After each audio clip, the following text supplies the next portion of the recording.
Isang mapagpalang araw po sa ating lahat. So, ngayong araw is nandito pa rin tayo sa ating series na Walking in Obedience. So, it's either third or second day na natin sa ating installment nitong series na ito. So, ngayong araw, ang topic natin is ang pagsunod ay kailangan ng sakripisyo or obedience requires sacrifice. So, in connection to our topic for today, ang Bible verse na ating tatalakayin ay ang Genesis chapter 6 verse 22.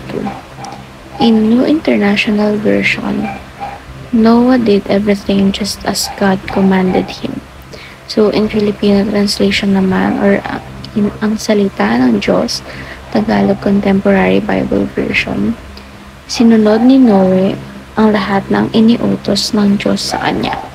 So, itong verse 22 is, ito yung pinaka-last na verse sa chapter 6 ng Genesis, diba? So, gaya nga nasabi ni Pastor Russell, sana pagdating din ng panahon, ganito rin kaganda yung may iwan nating legacy sa mga descendants natin. Like for example, ang mga magulang mo, ang mga mas nakakatanda sa'yo, ay sinunod lahat ng utos ng Diyos sa kanila. So, kagaya lang nitong last verse ng chapter 6 ng Genesis na sinunod ni Noe ang lahat ng iniutos ng Diyos sa kanila. So, parang napakagandang legacy nito or napakagandang remark para sa mga nakakabasa. So, para mas mapalalam pa itong talakayan natin, is-proceed tayo sa ating teaching. Number 1, obedience is based on faith in God. So, kung wala tayong faith kay God, is mahirapan tayong mag-obey sa mga utos and salita niya since wala nga tayong faith sa Kanya eh. Hindi tayo naniniwala at nananampalataya sa Kanya. So, why should we obey? Diba?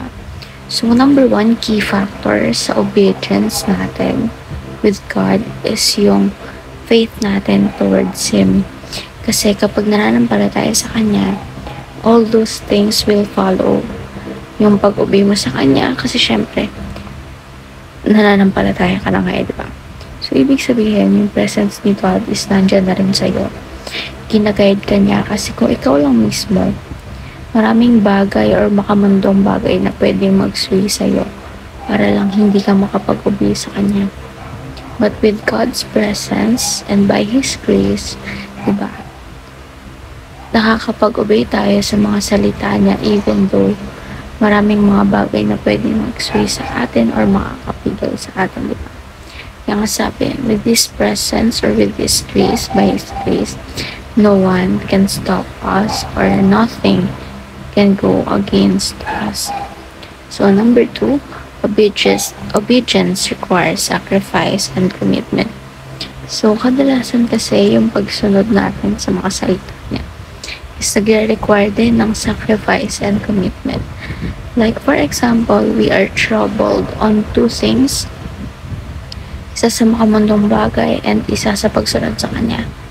Like for example, isipin na, ito pinakamadali sa loss. So, based sa utos ng ating Panginoon is huwag kang magpapadala sa human emotions sa lust.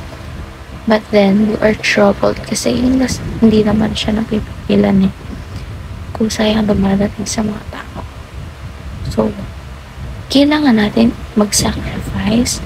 Kailangan natin ng commitment. Yung commitment natin kay God para hindi tayo makagawa ng kasalanan. So, yun yung tinutukoy na obedience requires sacrifice and commitment. So, number 3, obedience is tested through time. Kasi possible na today, susunod tayo, ganyan. But, as time goes by, diba, nawawala na yung pagsunod natin and that implies that we are insincere with the faith that we have in Him. Kumbaga, hindi genuine yung pananampalataya na meron tayo towards Him.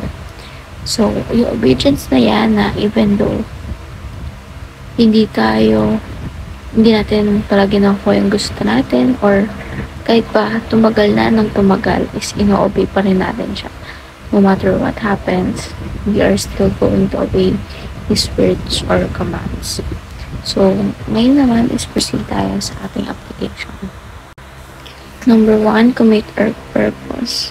Commit our lives for God's purpose. Number 2, sacrifice comfort in order to fulfill God's will. And number 3, obey and endure the test of time. So all those aforementioned are some of the ways how we can practically sacrifice comfort in order to do God's will.